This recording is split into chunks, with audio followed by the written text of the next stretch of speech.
Okay, so I set this meeting up with Kenny after having a chat with Kenny after his talk at DOS, and it was really like, I've got it in a nutshell. So I'm going to read this out. In a nutshell, the problem is I continuously see this. Larger enterprise businesses want to make it easy for internal teams to use centrally/group managed CI/CD pipelines across the organization.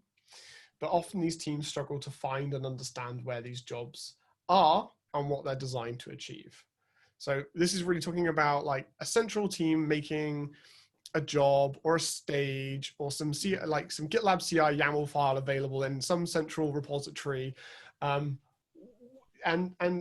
what really this discussion really was about is like the idea of having a marketplace or a library of published jobs along with a description of what it sets out to achieve, what that job does, potentially with like variables that can be used to customize it and what they do. These organizations, I feel like, would benefit a huge amount from that, because the problem that I see is it's really hard for them to know where these jobs are, where they exist, then actually figure out what it is that they actually do, because there's no, unless they're commented, like they have to rely on comments to kind of figure out what it is and like, and the job names. And so, yeah, like it's really about that. Yeah, and I had shared with, I think Simon had said, like, I know we're opposed to marketplaces, but I don't think, I wouldn't describe what we're talking about here as a marketplace. I like the word library a lot, actually. Yeah. Like a central hub for available YAML content. Marketplace, we're typically against because it implies you make a purchasing decision. Like we would have some third party publish their definition and then they could sell it to GitLab users. We don't want to do that, but I think the use case you're talking about is probably better as like an internal library. Yeah, there's another element of that, Kenny, that's kind of like the unsupported marketplace of bad ideas. Even if you don't charge for them, then you can end up with just kind of like semi-supported things that look like they work, but then you try it and it doesn't quite do what you expect, or it can even be updated out from under you. But the use case you're saying, especially when it comes to inner sourcing of having just like a little internal library, I think we can certainly do more there. What I would probably do today is make a project that has a repository and then use the README to be kind of like the index, and then have them in there in some place that you can, because you can actually include them directly from there. You can include from a project, and then the README in there can sort of serve as the thing, but you know, that's a centrally maintained thing. It's not automatic. When you can't like click on a drop down and it will kind of show you all of the ones that are available and all that stuff. So I guess the sort of second step to this is that organizations who centrally manage some things, but then delegate other things to like being managed by the team, and then it goes down further. So like we can have like centrally managed Terraform scripts, for example, so that no matter who in the organization deploys a database, they use this job in this project that has the Terraform script and to deploy it, and they can use it anywhere. But then maybe something a bit like in a specific team, so say in the API team, might be how they configure the Nginx proxy, or something that's more specific to how like the API team works. So then they have their own internal library. And I think like having this sort of searchable, yeah, you're right, having a central repo or project at the top level is great and does solve a lot of this problem. But I think actually then that problem then flows down the organizational groups, and then that's when it starts becoming problematic, because then it's like a team member in a group who's maybe 3 levels down has to think, right, is that database centrally managed, group managed, or subgroup managed? Where do I look for it? Which group? Yeah, like where is it? And so that's where it starts becoming problematic. Agreed. Yeah. That example was kind of like the best you can do in the product today. I shared an issue. It's for anybody who's watching the video and can't see the chat, it's GitLab issue 24939. Yeah, I'll share my screen real quick. And oh yeah, thanks, Kenny. Wow, the labels like down in the right corner are just like so intense on the dark mode. This issue is a really interesting one, and I think is sort of more like what you're describing, where there's in the proposal section here, it talks about you would have kind of a standard way of doing templates and a standard way of writing them where they're not exactly parameterizable, because then you're starting to get into some complex YAML stuff that may or may not be realistic, but at least can be controlled, for example, with variables and things like that that would then be available. And it's not so bad. Actions work similarly through variables rather than parameters. And then you can see there at the bottom where it talks about the way you would invoke it could look something like this. Well, actually, that's just an example of what an action looks like. But I was looking at the buddy works bit a bit further down. That's quite interesting as well. Yeah, exactly. Yeah. And so, sorry, Kenny, can you keep on just stopping sharing your screen and keep on saying? Yeah. Okay. Sorry. That's what I was looking for. Is like, how is this implemented? I didn't scroll down far enough. So yeah, this is the like. Yes, that's what I was going to cover next. And so Okay. this is integrated in the product, where you can then choose from these templates because they're encoded in a certain way. We can like pull out all the appropriate metadata and say, like here's the little the list of jobs that you can choose from, and then you pick one and it shows you how to use it, and the docs are right there, and then you say apply. And that would be great. Yeah. Is this sort of like what you're talking about? This is exactly what the customers are asking for, as far the way I see it. Because yeah, like it's all well and good. At the moment, there's this kind of thing where like they can centrally make this Terraform script that provisions a database. They can centrally make this job that helps deploy it and the rest of it. But then it's up to the team member to know that exists. It's up to the team member to know what it is it actually does, and how it works and what's configurable about it. And I think actually that example in that issue is pretty much bang on. Like an example of how it could be used, what it sets out to achieve. Potentially, I mean, this is where it gets slightly more complex, but jobs obviously, are defined in a GitLab CI YAML file, and I don't know whether we can, we've got blame support in Git, so I'm guessing you can tell when when a code block was last changed. If you can do like things like last updated at as well, that's really interesting stuff as well, useful to them, because if they're including a job and then they see it's been updated more recently, then it might kind of, and dare I say it, then you can't even get into the versioning of these things. And there's a can of worms there, worms everywhere, but you can actually already include at a specific SHA. So you could pin to a specific version of an include based on the commit. The SHA, yeah, true. So that is possible today. But yeah, we don't expose that like, hey, a new version's available and interesting. The other thing is that there's a couple modes where this could work. One is where it inserts an include and probably pins to a version or something like that by default. The other is just where it like just pastes in the full job into your YAML, and probably both are interesting in different scenarios depending on how the author wants to work. So this is an issue we've been wanting to do. It's part of this big epic that we have for get up and running more quickly in CI/CD, and which is a really interesting epic, and there's a ton of really cool stuff in there, and as well as good comments from a lot of people who've shared their experiences in writing their first pipelines.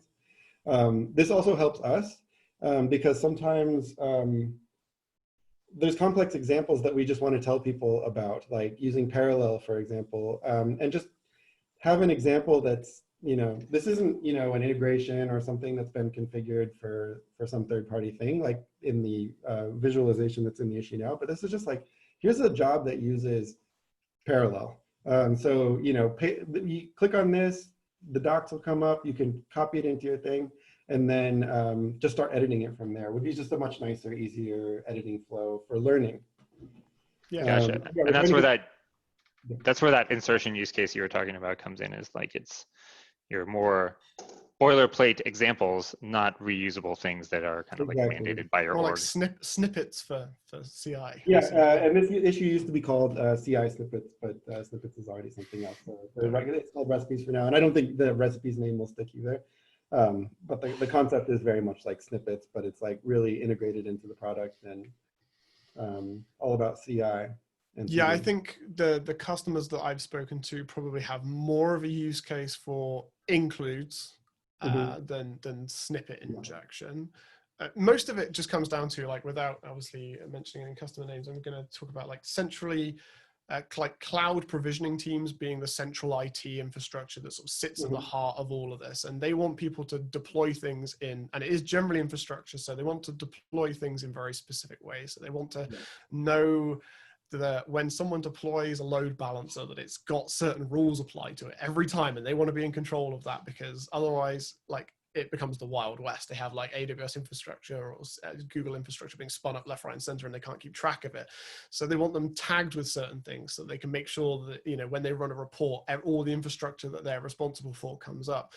That's the kind of prime use case. But also, they also want the ability to do things like, if a security change is made, they want that just to roll out to everybody the next time they do a deploy. And like having that central job with the central Terraform script, like, gives them that ability.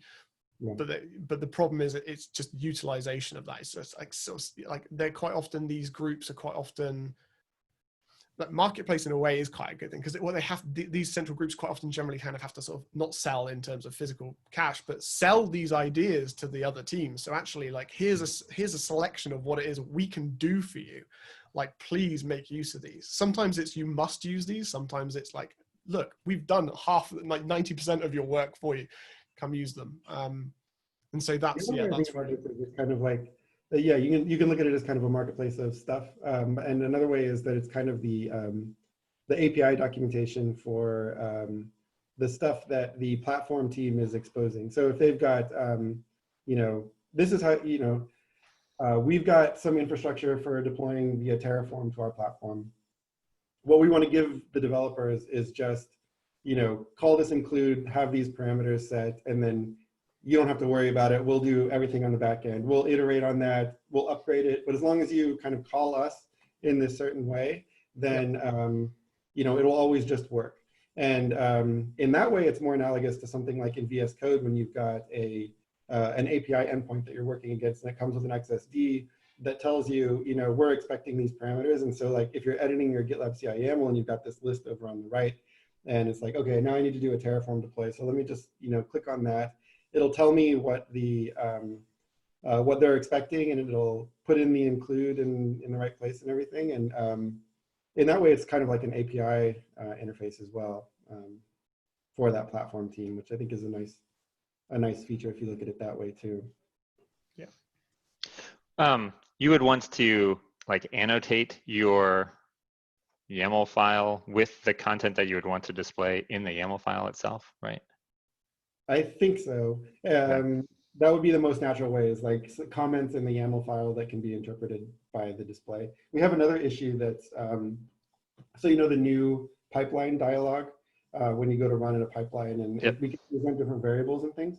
People also want to annotate variables so that they can describe what the valid options are, or just show like a little bit of text above it or whatever. So some approach like that could apply to both of these things.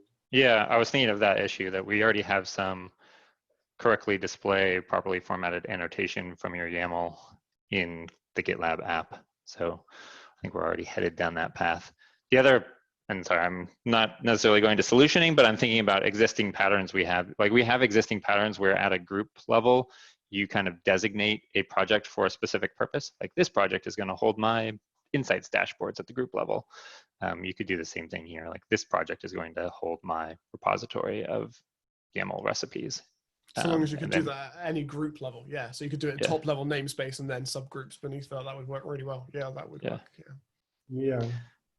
We have group level templates now, I believe, and so yeah, some kind of similar interface could potentially work as well. But yeah, I think you're right, Penny. Probably having a project that's designated as the one that contains the YAMLs, and we can just index it, does make sense. That potentially works quite well for self-managed as well, because actually, so long as you allow the same ability at the instance level, so root level project rather than root level group, you could do the same thing then, and then have it instance wide as well.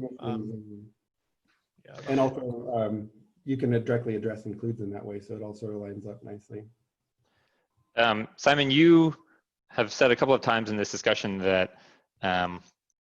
this use case is primarily focused on infrastructure management and definitions, and I am tempted to think about it as more of a infrastructure as code enhancement that might be like reusable in a sharp primitive, but if our first thing out of the gate is to use this for platform teams defining simple infrastructure definitions, I don't know if that, yeah, how well that the other fits. use case I would say is security, and this is when you're generally not using GitLab security and you're integrating other security tools. Yeah. Having the central team create a job, which is basically like, here we're going to add X into your pipeline, just make sure you use it, etc.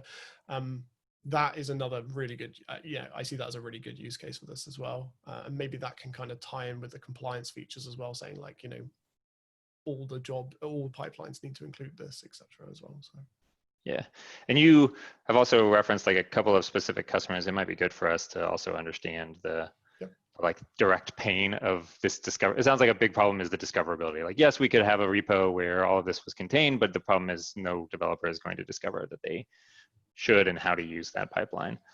Yeah, among my customers, it seems like a fairly common theme as well, that they have this kind of centrally managed infrastructure or cloud team that handle all this. I'm not saying it's the same in the entire CS organization, but yeah, definitely among my customers, it does seem to be fairly constant. So. Okay. And that the infrastructure cloud team, any patterns in what they're deploying to or how they're deploying? That's harder to say. That's harder to be consistent on saying that. Okay. I mean, I would say there is a consistency with the infrastructure stuff being Terraform. We do get the odd bit of CloudFormation here and there, but generally it's all aligned around Terraform. But not specific, not like always these are Kubernetes style deployments. No, not always. Yeah. No, I would say that's much more. It depends on the customer and their journey and how far they've got with like cloud native adoption, etc. So yeah, I'd say that's less consistent. Jason, in your opinion, like where does this rank in the get up and running quickly with GitLab CI? Because I know that is a high focus for the CI team, but this actually sounds like not necessarily all about the adoption journey, but it's hard to say. I would suspect that it's near the top. We had done the that epic like 3 to 6 months ago, somewhere around there, and then changed priorities real quick. So it's actually in a state where it just kind of needs to be refined. And that's actually kicking off with the UX team. That's going to be the first thing that we look at, I think. So we should know soon. I suspect that it's somewhere near the top, and we can make a case. I'm hearing a case that it should be probably near the top. But we do need to do that work and see really what all is in there. Because there's actually a ton of good stuff in there. Yeah, cool. Yeah, I'm debating in my head if we can pull in the configure group to help or bite off a certain chunk of it. But maybe that's worth a follow-up discussion between us and the PMs to talk about how to organize. I think we understand the pain point, Simon. I think it would be good to get in touch with some of the specific customers. I'd actually love to get in touch with them directly to have like a kind of discovery style session. Okay. The other really interesting thing here is there's probably a really clever iteration that's small but delivers a nice version of this that we just haven't been able to articulate yet. And maybe something like that can be one developer for a couple of days could get something that's, you know, a nice initial version of this. And maybe it's based on just having a readme.md, but you can like somehow just pop that up and then click on the one you want, and then it will, you know, insert the YAML. That's not so complex, and it's not so great. Yeah, I think yeah, there's a couple of different MVC approaches you could take to this. There's kind of that approach, or there's the just getting a list of all the jobs that are available in all the sort of like projects like at the highest level in some kind of page where you can see what they are. Even just when you're editing the GitLab CI YAML, if it pointed you to that project and said, hey, here's a repository. Right. Yeah, like here's the README page. At least you have the connection to start. There's plenty to go on there. Yeah, cool. So yeah, I'd like to talk to customers. I think we can talk about how and which team can start with some MVCs. Jason, I don't know if it's like making a further cut of the proposal in CI recipes or a separate MVC that you want to start with the proposal. I think that would be cool too. Yeah, I'll check it out. I'll give it some thought. Okay. And just let me know how I can be of any help. Yeah, I will get you both in front of some customers, and then we can go through it. There's a couple I've got in mind straight away. Cool. So, yeah, that would be great. Okay. Awesome. Thanks for setting this up, Simon.